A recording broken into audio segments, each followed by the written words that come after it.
ketika kita mulai ngubah kebiasaan kita, itu ternyata Masya Allah luar biasa Ibu sekalian, banyak sekali perubahan kesehatan kita yang terjadi. Bahkan Anda bisa meninggalkan obat, Anda bisa meninggalkan obat dokter ya. Misalkan yang sering banget gatal, misalkan ada yang bukan sering banget, ada yang sering gatal-gatal gitu ya, gangguan pencernaan, itu sebenarnya ada asbabnya. Nanti saya jelaskan asbabnya apa, supaya Anda bisa mulai perbaiki. Kalau mau.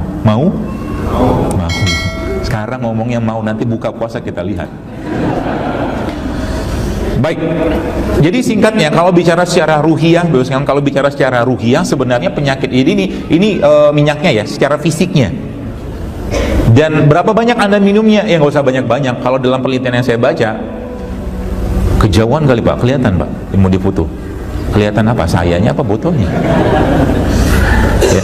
Jadi kalau Anda mau minum berapa banyak? Ya sebenarnya tidak ada dosis standar, tapi kalau dalam penelitian itu sebutkan bahwa 1-3 sendok makan sehari, jantung Anda akan clean, yang pertama. Yang kedua, pencernaan akan bagus.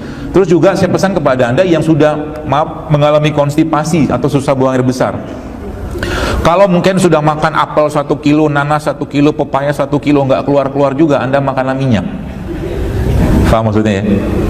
Jadi biasanya ada beberapa orang yang mengalami konstipasi atau susah buang air besar, terus kalian itu ternyata ketika sudah nggak mempan lagi sama minyak, sama sayuran atau buah-buahan, dia harus makan minyak.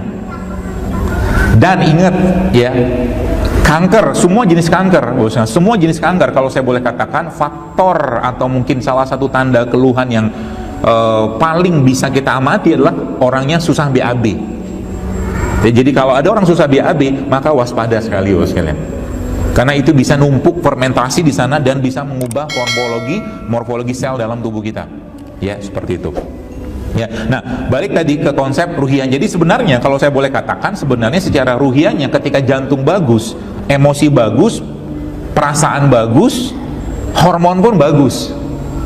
Ya. Makanya saya katakan penyakit itu sebenarnya tidak akan datang pada orang yang emosinya baik. Penyakit tidak akan datang pada orang yang emosinya baik. Ya, orang yang sering senyum, lihat mukanya udah tahu, udah senang. Jadi sebenarnya gini, saya sering sampaikan bahwa cerminan perut kita, jantung kita, perut dan jantung kita itu sebenarnya tampak dari muka. Makanya kalau saya lihat wajah orang, saya bisa tahu nih orang sakitnya apa. Minimal saya tahu. Nggak usah nunduk-nunduk gitu Pak. Ketahuan Pak Bu ya. Bahkan waktu saya ada teman, waktu ada dia pengurus di daerah Batam, saya lihat ini udah bengkok banget, ini pucat. Saya bilang nih kayaknya ginjal ya, saya bilang kayaknya nggak lama nih orang mati, saya bilang. Beneran, saya nggak tahu mati kapan, tapi 1-2 bulan kemudian beliau meninggal. Ya, kelihatan kok dari bibirnya. Nah, jadi kalau bibirnya nggak merah, ya ada something wrong itu dengan jantungnya. Kan? Dan nggak bisa dimerahin juga, mau dikasih cabai, mau kasih lipstick, tetap aja nggak pucat gitu ya. Jadi wajah itu cerminan sehatnya dua hal, kalau saya boleh katakan. Wajah itu cerminan dari sehatnya dua hal. Yang pertama, kolbunya secara ruhiyah, wajah. Makanya kalau Anda lihat ustadz-ustadz ya, misalkan Anda lihat syekh-syekh yang orang-orang soleh itu, lihat wajah itu udah senang banget, lihat wajahnya doang udah senang, hilang sakit kita ya.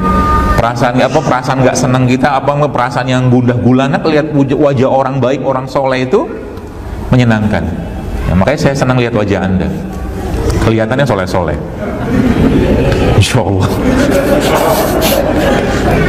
Ya kalau belum soleh ya pura-pura soleh dulu lah, nanti soleh beneran kan. Yang pertama itu ya, jadi secara ruhiyah akan tampak dari mukanya. Yang kedua, secara fisik juga akan tampak. Jadi secara fisik, jantungnya seseorang atau isi pencernaan seseorang juga akan tampak dari muka, sekalian. Logikanya sederhana gini, kalau mungkin kita sering lihat ada orang-orang yang kena penyakit liver seperti ikterik seperti itu. Kalau orang kena penyakit liver, maka wajahnya akan kuning, bibir akan kuning, mata akan kuning, kan gitu. Orang yang kurang darah, bibirnya akan pucat. Ya, jadi wajah kita ini sebenarnya memang nyata-nyata, memang cerminan dari apa isi badan kita. Jadi kalau saya mau ngelihat orang itu ngerokok atau enggak, gampang banget, lihat aja dari bibirnya, saya ketahuan, ini orang ngerokok deh. Lihat dari bibirnya, lihat dari giginya, udah ketahuan. Ya gitu. Jadi cara memperbaikinya apa? Ya tadi balik-balik ke bagaimana kita mengubah yang tidak sehat tadi menjadi sehat. Gitu ya.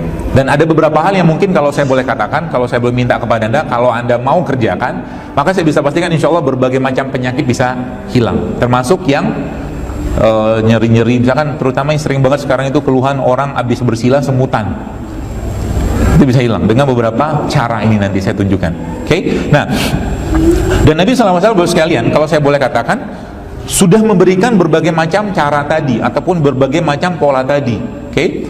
Dan zaman dulu kan nggak ada sains, jadi zaman dulu tuh bener. Benernya gimana? Ya karena mereka beriman, bener-bener iman yang bener gitu ya, sehingga mungkin Nabi ngomong apa-apa, mereka udah sabar. Rasulullah SAW saat itu mereka semua bilang samina wa aton ya Rasulullah, kami dengar, kami ikut, kami taat, kami kerjakan, titik, nggak ada yang lain. Nggak usah bertanya mana buktinya, mana kajiannya, nggak ada zaman dulu ya. Kalau zaman sekarang beda lagi ya. Kalau kita menyatakan sesuatu, mereka tanya dulu mana buktinya ya. Kami dengar dulu tapi kami pikir, samina wa asoina, kami dengar-dengar, kami pikir-pikir dulu, kalau benar kami ikutin, kalau enggak nanti kami pikirkan. Makanya saya paling susah ngomongin bekam sama orang, paling susah.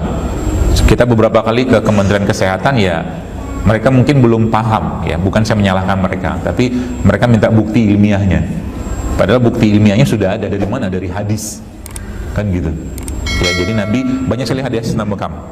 Baik, kita akan bahas itu, tapi kita akan bahas yang lain Bapak Ibu sekalian. Jadi Nabi SAW pernah menyatakan bahwa amal itu diangkat pada 2 hari, bukan hari Ramadan ya, hari apa? Hari Senin sama hari Kamis. Dan ternyata ada satu riset yang menyebutkan bahwa di sini disebutkan bahwa orang-orang yang berpuasa 2 kali seminggu, mereka menyebutkan 2 kali seminggu itu ternyata bisa menurunkan resiko kena Parkinson dan Alzheimer. Tapi mereka nggak nyebutin sakitnya apa, puasanya apa, hari apa, mereka nggak sebutin. Nabi udah kasih contoh gitu kan. Dan saat ini sebenarnya bulan ini, kalau saya boleh katakan bulan ini justru malah selama 30 hari penuh kita dituntut sebenarnya untuk meng-cleanse atau mendetoks seluruh badan kita dengan catatan satu, yaitu Anda atau kita mulai berpikir untuk healthy lifestyle atau gaya hidup yang sehat. Kenapa zaman Nabi SAW zaman lalu penyakit-penyakit berat nggak ada, kebanyakan penyakit wabah? Karena mereka makannya sederhana, nggak kayak kita zaman sekarang ya. Ada yang berbuka mungkin pakai apa tuh, lontong ya, apa tuh namanya, dibungkus yang lontong yang dibungkus pakai daun pisang tuh, arem-arem. Tangan kanannya megang arem-arem, tangan kirinya megang tahu, biasa gitu. Tangan tengahnya megang cabai, nah gitu ya. Jadi puasa ini kalau saya boleh ilustrasikan dengan sebuah ilustrasi sederhana gini Bapak sekalian. Katakanlah kita punya 2 jenis pertanian, ada pertanian organik sama pertanian biasa. Nah, pertanian biasa ini dalam setahun penuh itu pertanian itu disemprotin dengan pestisida, disemprotin dengan insektisida, segala macam yang sida-sida itu. Sida itu kan bikin bunuh. Oke. Nah, terus tiba-tiba si petani ini akhirnya dia dapat hidayah. Dia pengen untuk memberikan yang sehat untuk masyarakat. Dia dapat hidayah. Akhirnya dia berpikir untuk saya mau bikin produksi pertanian yang organik, kata dia gitu.